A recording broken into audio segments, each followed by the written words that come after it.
Hi everyone, so today this is part 4 of my 14/13 day series on DNA structure and coding. So today what we're going to do is discuss firstly what the role of DNA replication actually is and its function and its importance. Secondly, we're going to review the exact steps of DNA replication, where I will actually be writing out some key points and some pointers that we may have not gone into depth with yesterday. But finally, I am just going to explain why exactly what changes actually occur in DNA replication. So that is basically just reviewing our chromatids and our chromosomes and what actually changes and what exactly they are, because it gets very confusing to see where this fits into DNA replication. So I'm just going to copy this diagram because we're going to do DNA replication a little bit differently today. We are going to actually annotate this diagram. So yesterday I kind of wanted to explain what the structures involved in DNA replication actually are, but today we're going to do the deep dive. I just have to fix my stylus, hold on.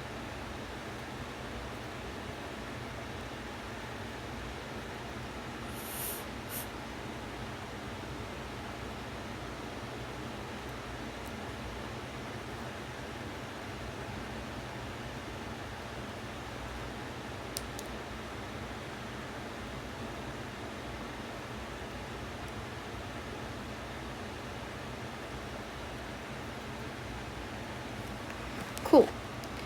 Today I'm going to be making 2 videos. So the first video is going to be on this, and the second video is going to be questions surrounding DNA replication and everything we have covered so far.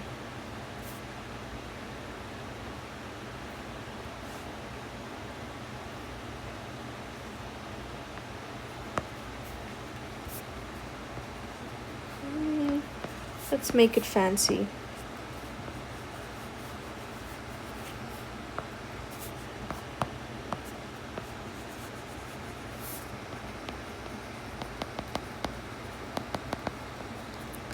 Okay, so when somebody asks you what DNA replication is, you're going to say it's how a double strand of DNA unwinds and how hydrogen bonds break in a DNA molecule.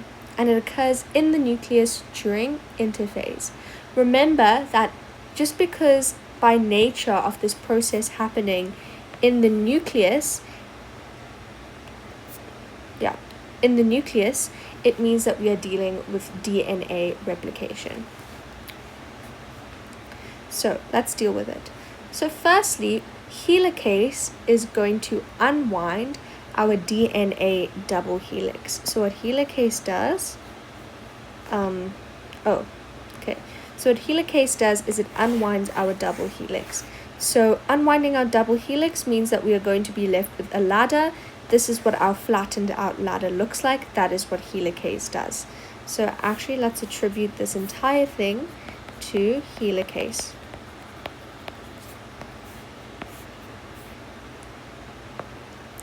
Then, helicase causes weak hydrogen bonds between base pairs to break.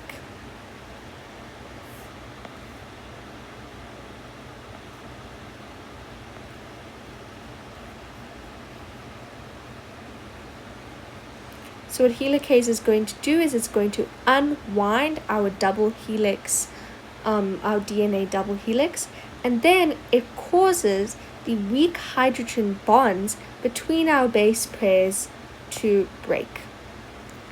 And just because I'm dramatic, I'm going to actually show you how they break. Actually, like this. And afterwards, our 2 DNA strands, so you can see we have 1 and we have 2 DNA strands,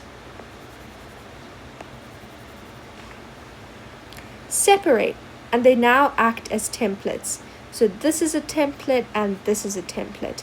Both these strands are now templates. this is one strand and this is the second strand of a DNA molecule. Then DNA polymerase. Now let's draw what the nucleus looks like.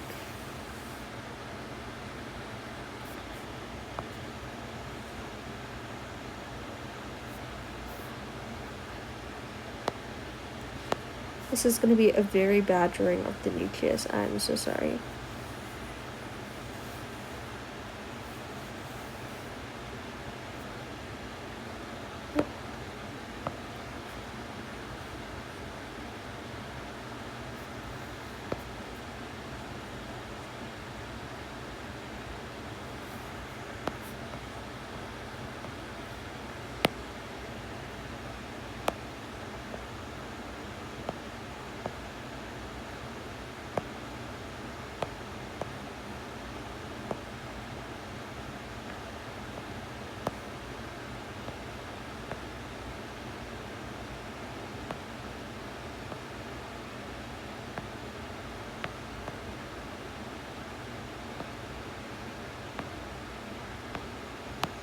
And I'm just gonna speed up this process.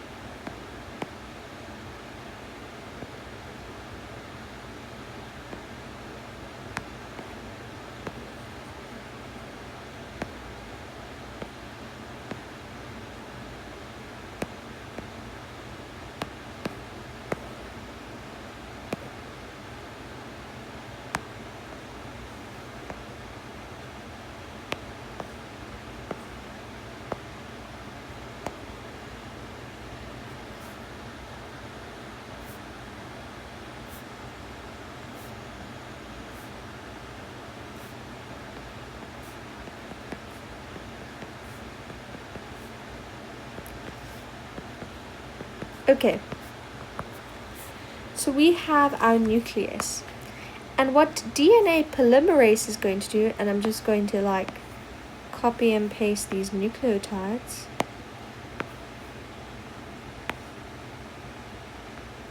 And let's actually just change the cover. Can I change the cover?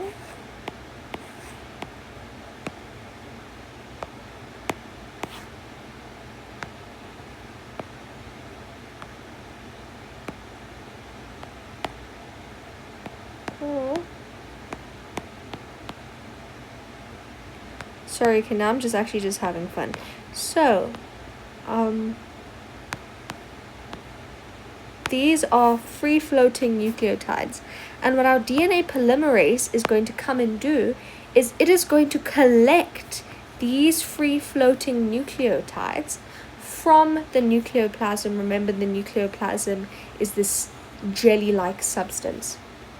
Next, our free-floating nucleotides are then going to link to the now exposed bases of the template strand. So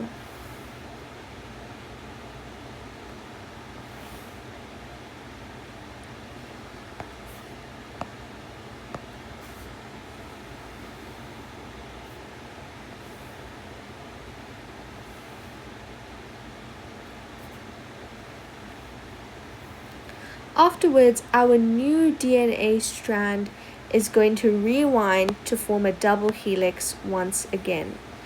And I'm going to represent the nucleotides that the DNA polymerase just collected in black.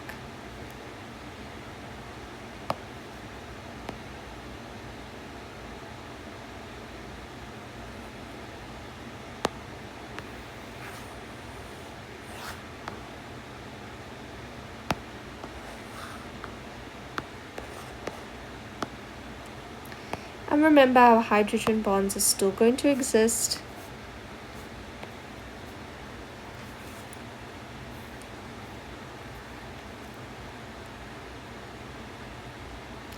And that's basically it. So what exactly is the importance of this in entire process of DNA replication. So during mitotic cell division, one mother cell divides into two identical daughter cells. Mitosis is the process of a cell dividing, right? So during mitotic cell division, a mother cell is going to divide into two daughter cells. And it's essential that DNA is essentially making identical copies of itself before cell division to ensure that the daughter cell contains the exact same genetic information as the mother cell. And finally, the daughter cell must have identical DNA composition to the mother cell. So 3 reasons as to why DNA replication is specifically important. 1, because during mitotic cell division, one mother cell divides into two daughter cells. 2, it's essential that DNA makes identical copies of itself so that our daughter cells have the exact same genetic material as one mother cell. But finally, so that the daughter has the exact same identical DNA composition to the mother cell. So those are the 3 reasons as to why it is important. 2 daughter cells, genetic information, and identical DNA composition. The difference between genetic information and DNA composition is this is DNA composition. Composition is how a molecule looks at the surface. And it's very important because without it, we're going to get new mutations, right? So if we have more than the allocated number of nitrogenous bases, that means we have insertion as a mutation. We'll get into all of this. And it means that the DNA composition is going to be different from the mother cell, which is a problem because you're not going to be coding for the same protein. And the same genetic information is basically this. Do we have 1 chromosome? Do we have 2 DNA molecules? Do we have 2 chromosomes? And let's actually go back to this. So the process of making a new DNA molecule from an existing DNA molecule is quite important because initially, before DNA replication, you're going to have 1 DNA molecule and 1 chromosome. And this is important because chromosomes are made up of histone proteins together with DNA that only forms a part of this chromosome. So it only forms a tiny part of this chromosome. And during DNA replication, you're going to get 2. So you're now going to get 2 DNA molecules and you're going to have 2 chromosomes. And yes, and that's when our chromatid is formed, which is held together by a centromere.